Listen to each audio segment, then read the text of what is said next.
Hi y'all, I'm Allison. Tonight we're going to start the reading and unboxing of a Once Upon a Book Club selection, including presents. The book is This Rebel Heart. This is a YA magical realism historical fiction. World War II, set in Poland. The theme for this one was Light in the Dark. The box came out in April of 2022, so I've had this for a year and 4 months or something like that. Today we're finally going to start it. This one's going to be a little different than normal. I am reading for the Magical Readathon, and the prompt for this was you had to read it in a different location each time. So we're going to be bouncing all over the place during this video. And we're going to have to go to some never before seen portions of my house probably. And I'm time blocking this. So I only get to read for an hour. And then I'll have to put the book down and I'll get to pick it back up again tomorrow for another hour. And the first gift is on page 43. So when I reach that point, I'll come back, tell y'all a little bit more of what the book's about, what I'm thinking for the beginning, and we'll open up the first gift. Okay, I finished my first hour and I chose to start out in my glider. So tomorrow I will have to find somewhere else to read. I've made some progress on page 74. Not bad for the first hour. It's going well. Our main girl, Sheila, is, I believe she's 17. She just graduated and she's working at a newspaper. They're in Hungary. And her only family member that's left after the war is her aunt. Her father worked for the party, the Communist Party. And they killed him. They executed him, accused him of some crime, and killed her parents, I think like 5 years prior. And they've just exonerated her parents. So that's where we're kind of starting out. And she's going to work at the newspaper, and she's being followed. I guess the secret police. Everybody's there living in fear. It's so far so good. I don't know. There's something going on with the river. It talks about the river quite a bit. How, I guess it's warning Chilo if people are, if she's in danger or something. I guess whether the river is roaring or smooth or that. I'm not quite sure. I think that's where the magical realism is going to come into play. But find out as we get further into the book. But I made it to 2 stickers. So we're going to open up the first 2 gifts. I'm surprised that I got to them so quickly. So even though this box says page 38, it was actually like 43. There was a note at the beginning saying it was misnumbered. It's kind of a pretty decorative box. Come in handy for some stuff, I'm sure. It's a little bread tin. And yeah, it's a bread pan and tea towel. And on the little note on the tea towel, it has the passage from the book. When she came home from work, her aunt was stress baking because she feared that Chala, the main girl, was going to be disappeared. In other words, the secret police were going to nab her. But that didn't happen. Quite a big tea towel, and it's very thick and sturdy. I like this. Oh, and it looks like, that's cool.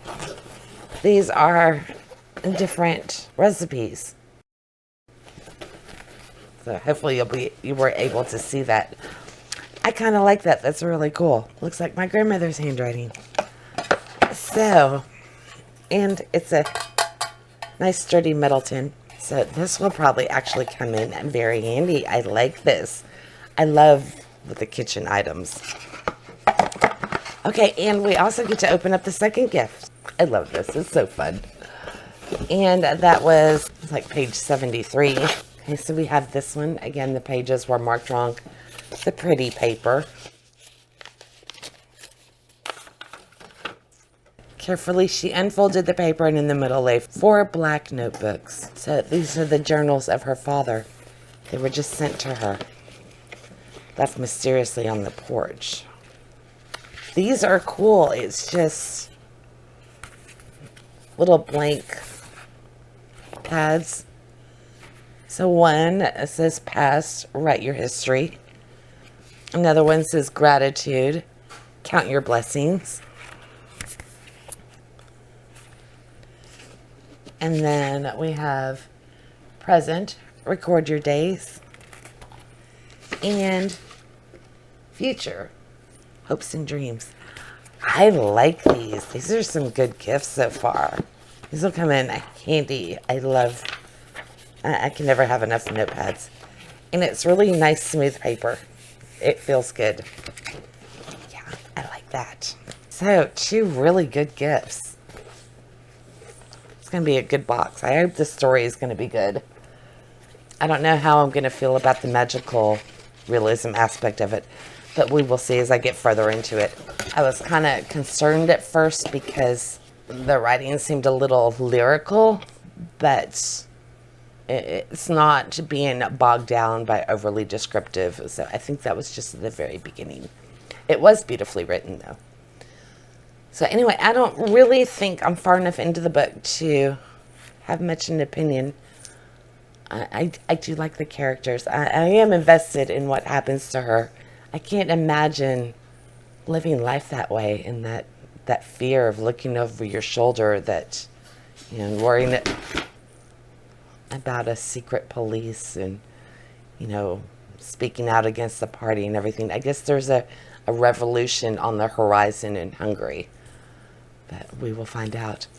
All right, I can't read any more from this book tonight. I have to wait for my class tomorrow. So when I do that, I will come back and we'll chat more about the book. All right, bye for now. Okay, so I haven't made it to the next gift yet, but I did get further into the book. I'm on page 146. Honestly, I can say I'm not too impressed with it at this point.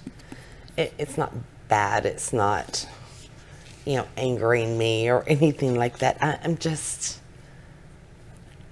I haven't connected with it. I don't really, I feel like I have no vested interest in it.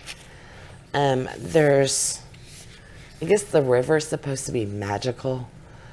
It hasn't really made that clear. The narrative is broken up because all of a sudden she'll be like, I hear the river speaking to me. I hear the river, the river's warning me, and it's just, it pulls you out of the story. And when I say she hears the river speaking to her, that's all she says. There's not like a conversation or anything like that. I guess she gets like a feeling from the river. She talks about how the river is always there and always making a noise, and it's just, like I said, just when you start to get into the story with what's happening, they've got this aside about the river, and it just keeps pulling me right out of it to where it's like, I don't care.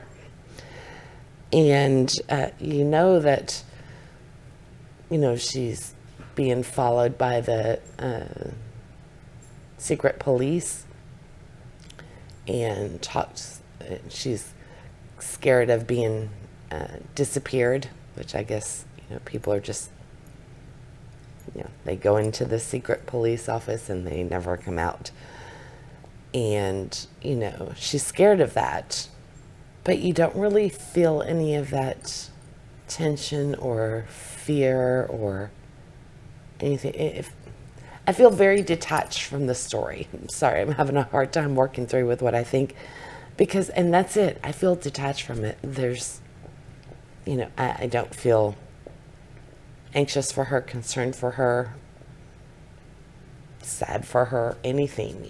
It's just, yeah. So, not necessarily impressed at this point. Hopefully it'll get better, but when you're this far in, I would expect to have some feelings in regards to the book. The next gift is on page 243, so I've got about another 100 pages to go. So I will check back with y'all then, and I am going to continue reading from a different spot. So the next time, I'll be somewhere else in my house. All right, bye. Hi, y'all. It's, I guess, the 30th. So I am officially done with the magical readathon, as far as school and exams and everything. I am really struggling with this book. It's got magical realism in it, and all it does is break up the narrative. And I can't. I'm really forcing my way through it. I was going to DNF it, but I wanted to get to the next present, the last one, and I reached that point finally. It was, I think, a few pages ago. I haven't opened it yet. But I think now, since I made it this far into the book, I'm here. I think I'm just going to force it and finish it. It is getting a little bit better. There is a rebellion going on, rebel heart, you know. And since that has started, my interest is peaked. I'm starting to become invested in the story, but it took a very long time to get there. If it wasn't for the presents for this, I wouldn't have made it to this point. Or the video. I think the video is the deciding factor, to be honest. And it's a shame, too, because this is historical fiction. This protest did happen in Hungary, and, you know, I don't know much about this because this was like in the 50s, I think 1954, 51, long after World War II was over. And Hungary and Poland were still under Stalin's thumb, I guess, and they're trying to get out from underneath that. So I may have to look into more history on that. It's an area I'm not familiar with. If the magical realism had been left out of the book, I think I would have really enjoyed it.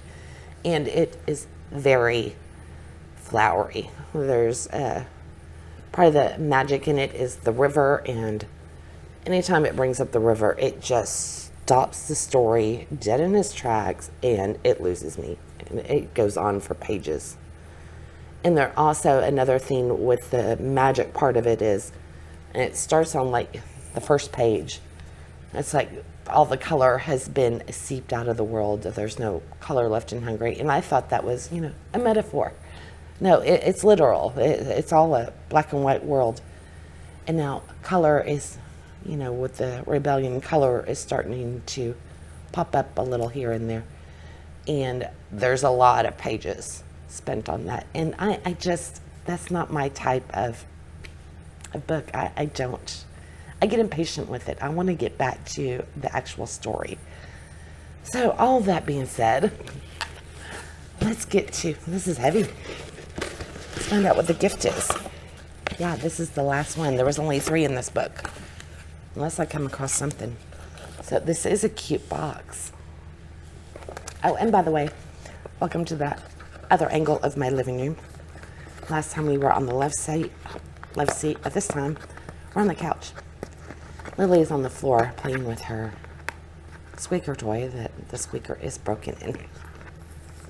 One of these days I'll get scissors and be prepared for this. Okay. And we got a little sleeve here that says wish paper, and that's got the quote from the page.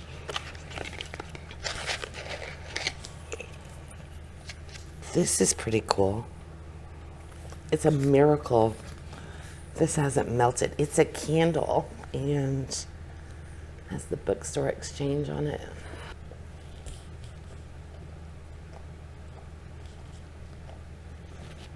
It smells really good. It's really, really subtle, which I like that. You really gotta get your nose in there to smell it. Oh, it says peppermint, cedar, clove, and eucalyptus. I guarantee that is not what this is. Because for one, I'm allergic to clove. So my face would have gone bright red. And this is, okay, so this is a wish paper. You're supposed to take one of the papers, think of your biggest wish and crumple it up, and then I guess light it. So the print's very little, and I have the wrong reading glasses, so I can't read it properly. Let me go ahead and open it up. Oh. It says a light in the dark. And it's reminds me of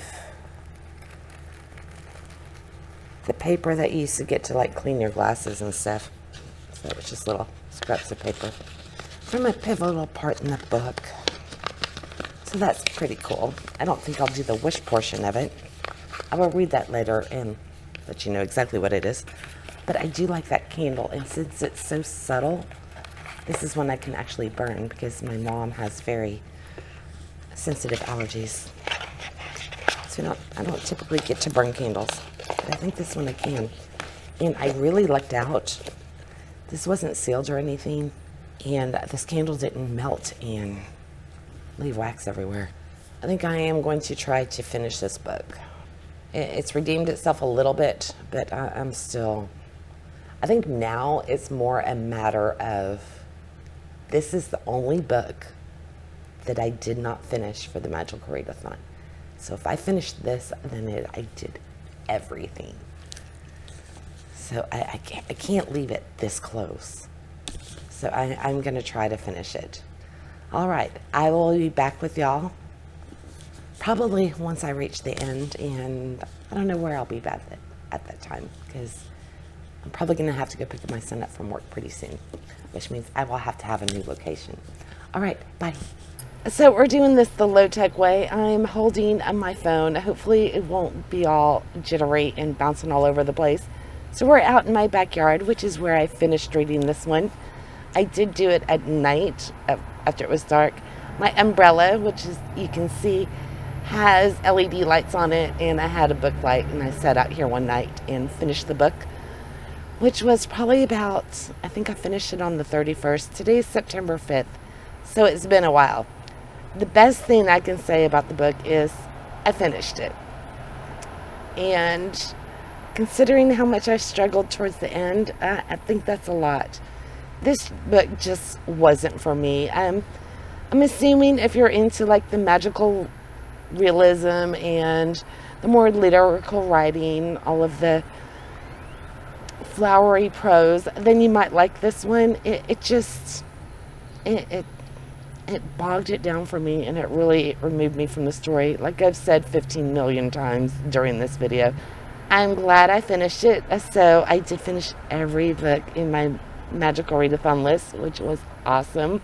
I was very impressed by all the gifts, so at least that was good. The gifts were great, and other than that, I think we get to close this one out. So I hope to see y'all in the next one, which I don't know what it's going to be now that I'm done with the Magical Readathon. We'll find out together. Bye.